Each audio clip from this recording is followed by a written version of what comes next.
नमस्कार दोस्तों, आप सभी का स्वागत है आप अपने यूट्यूब चैनल पर। उत्तर प्रदेश स्कॉलरशिप 2024-25 के रिन्यूअल के फॉर्म अप्लाई करने से पहले आपको किन बातों का ध्यान रखना है, क्या क्या डॉक्यूमेंट होना ज़रूरी है, इन सब के बारे में इस वीडियो में देखेंगे। साथ ही साथ देखेंगे कि फॉर्म कैसे भरना है। तो वीडियो को लास्ट तक देखिएगा। चैनल पर नए हो चैनल को सब्सक्राइब कर लीजिएगा।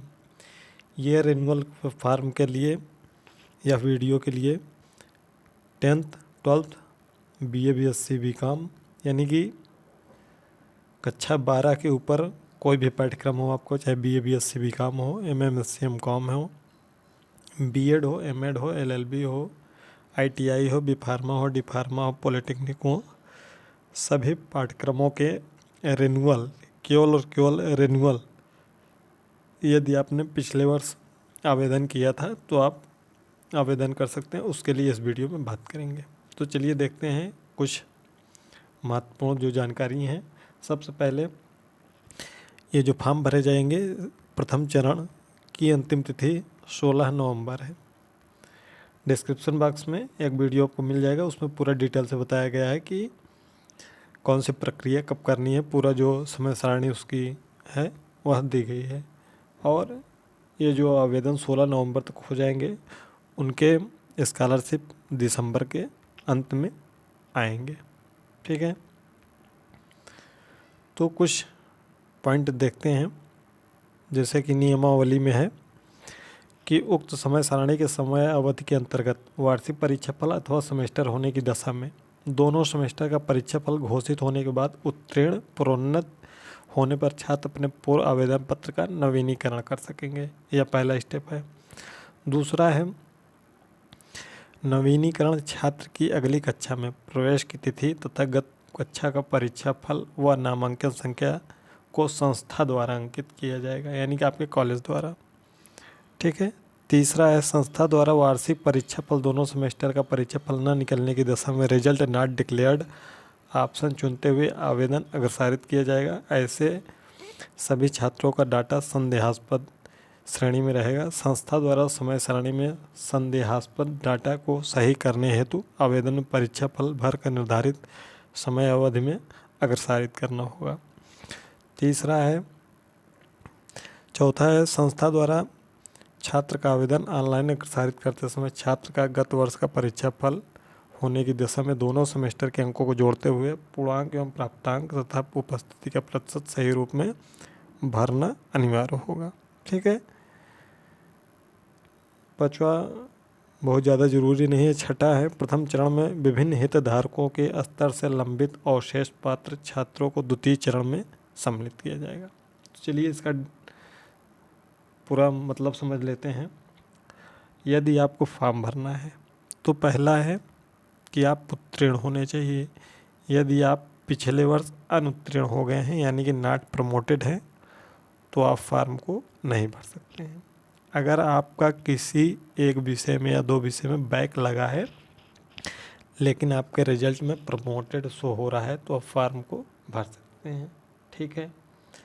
दूसरा है आपका अगली कक्षा में प्रवेश हो जाना चाहिए। जैसे यदि आप इस समय B.Ed 3rd सेमेस्टर में हैं तो आपका प्रवेश हो जाना चाहिए 3rd सेमेस्टर में। ठीक। अगर BA 5th सेमेस्टर में है तो BA 5th सेमेस्टर में प्रवेश होना चाहिए। BSc यानी कि कोई भी हो, जो भी पाठ्यक्रम हो, आपका अगले सेमेस्टर में प्रवेश होना चाहिए। यदि आप DLED जिसका नाम BTC है कर रहे हैं तो अभी 2nd सेमेस्टर में है तो अभी आप ऑनलाइन आवेदन नहीं कर सकते हैं क्योंकि आपका रिजल्ट अभी तक नहीं आया है। तीसरा सबसे महत्वपूर्ण कि आपके बैंक खाते में आपका जो बैंक अकाउंट है वह आधार कार्ड से लिंक होना चाहिए, आधार नंबर से लिंक होना चाहिए, जिसको हम NPCI बोलते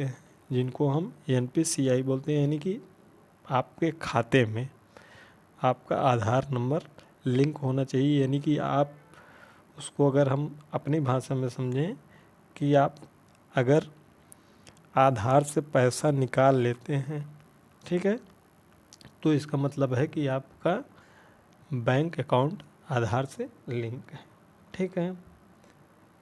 तो चलिए अब आगे देखते हैं कि आपको कैसे फॉर्म भरना है, स्टेप बाय स्टेप पूरा देखेंगे। सबसे पहले हम आ जाएंगे गूगल पर लिखेंगे UP scholarship. UP scholarship search कर देंगे तो यह आ जाएगा UP scholarship government of Uttar Pradesh. इस लिंक पर क्लिक करेंगे। मोबाइल से चाहते हैं तो आप मात्र 2 से 4 मिनट में आप फॉर्म भर सकते हैं। इस पर आप क्लिक करेंगे। इस पर क्लिक करने के बाद यह वेबसाइट ओपन हो जाएगी। वेबसाइट ओपन हो जाएगी तो आप यहाँ जो 3 लाइन बनी है इस पर क्लिक करेंगे। इस पर क्लिक करने के बाद एक ऑप्शन स्टूडेंट का आएगा। तो स्टूडेंट का ऑप्शन में क्योंकि आपका रेन्यूअल है तो आप रेन्यूअल वाले पर क्लिक करेंगे। तो रेन्यूअल पर जैसे ही क्लिक करेंगे ये कुल 4 ऑप्शन आपको देखने को मिलेंगे। पहला है पोस्ट मैट्रिक स्टूडेंट लॉगिन। ये जो कक्षा 10 में विद्यार्थी हैं उस पर क्लिक करेंगे। जो कक्षा 12 में विद्यार्थी हैं वह इंटरमीडिएट स्टूडेंट लॉगिन पर क्लिक करेंगे। जो कक्षा 12 के ऊपर कोई भी कक्षा में है, चाहे BA BSc BCom MMSc MCom B.Ed LLB 3rd semester यानी कि रिन्यूअल करना है, उस पर क्लिक करेंगे। Post matric other than inter, हम इसी पर एक फॉर्म भर के आपको दिखाएंगे। सेम प्रोसेस कक्षा 10 और 12 के लिए भी सेम प्रोसेस रहेगा। इस पर क्लिक करेंगे हम तो देखिए ये फॉर्म के लिए आपको ओपन हो गया है, जहाँ पर लिखा है उत्तर प्रदेश अन्य प्रदेश में अध्ययनरत छात्र छात्राओं के लिए छात्रवृत्ति एवं शुल्क प्रतिपूर्ति योजना। तो इसमें देखेंगे आवेदन का प्रकार नवीनीकरण, पाठ्यक्रम दसमोत्तर, ठीक है, BA BSc BCom MMSc MCom B.Ed या कोई भी। रजिस्ट्रेशन संख्या आपकी पिछले वर्ष जब आपने फॉर्म भरा था तो उसमें मिला होगा, उसको भर दीजिएगा यहाँ और अपना डेट ऑफ बर्थ भर दीजिएगा।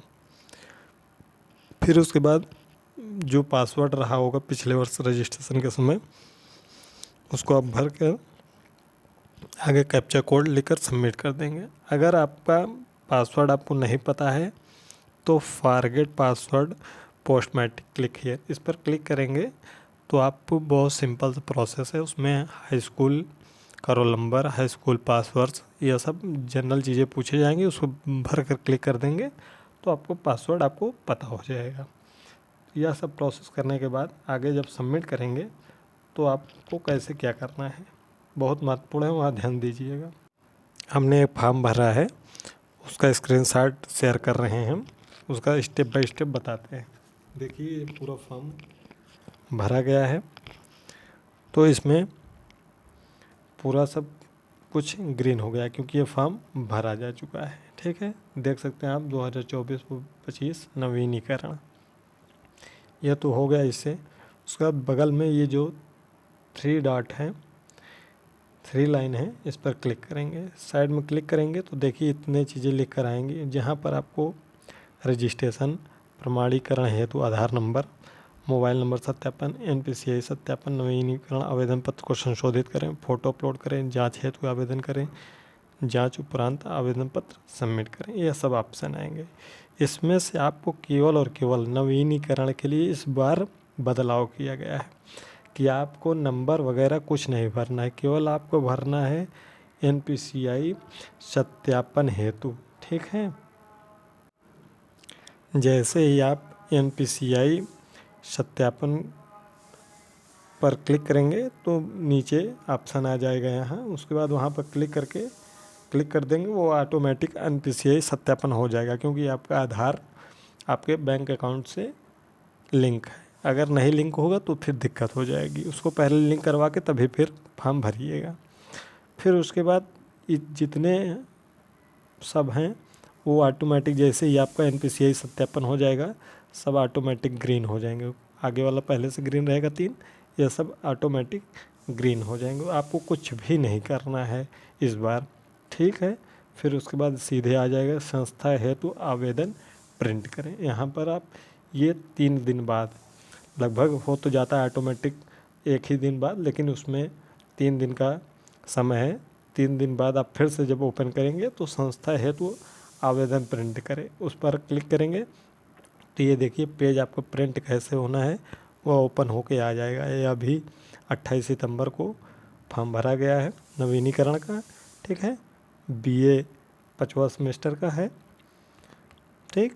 तो इसको क्लिक कर देंगे, भर देंगे आगे। उसके बाद यहाँ नीचे एक संस्थाएं हेतु जब आवेदन प्रिंट करने के नीचे एक ऑप्शन देगा स्टेटस चेक करने का। तो स्टेटस में यही आपका लिख के आएगा कि संबंधित विश्वविद्यालय एफिलेटिंग एजेंसी द्वारा संस्था की मान्यता पाठ्यक्रम का वर्ष, अध्ययन वर्गवार, वास्तविक छात्र संख्या के प्रमाणिक डिजिटल हस्ताक्षर से ऑनलाइन सत्यापन नहीं किया गया। यानी कि जब विश्वविद्यालय द्वारा आपका सत्यापन हो जाएगा तो यहाँ सत्यापित जो नहीं किया गया है वो सत्यापित हो जाएगा, ठीक है। प्रिंट आपको निकाल कर सीधे प्रिंट के साथ साथ क्या क्या जमा करना है, आपको प्रिंट निकाल कर 10th की मार्कशीट, आधार की फ़ोटोकॉपी, ठीक है, फीस रसीद, आय जाति प्रमाण पत्र यदि लागू है तो, और जो प्रिंट है उसको, और साथ ही साथ जितने अंक पत्र हैं पिछले वर्ष के सेमेस्टर के दोनों, या एनुअल है तो एनुअल का, उसको जमा करना है, ठीक है।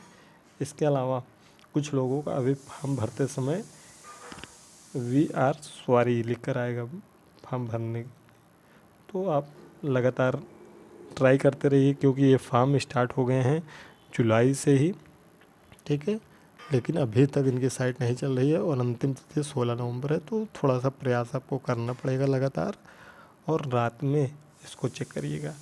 और आपको जो भी समस्या आ रही है एक बार कमेंट बॉक्स में ज़रूर बता दीजिएगा हमको, ताकि उस पर आगे अगर और जानकारी मिल सके तो हम आपको और अच्छे से बता सकें।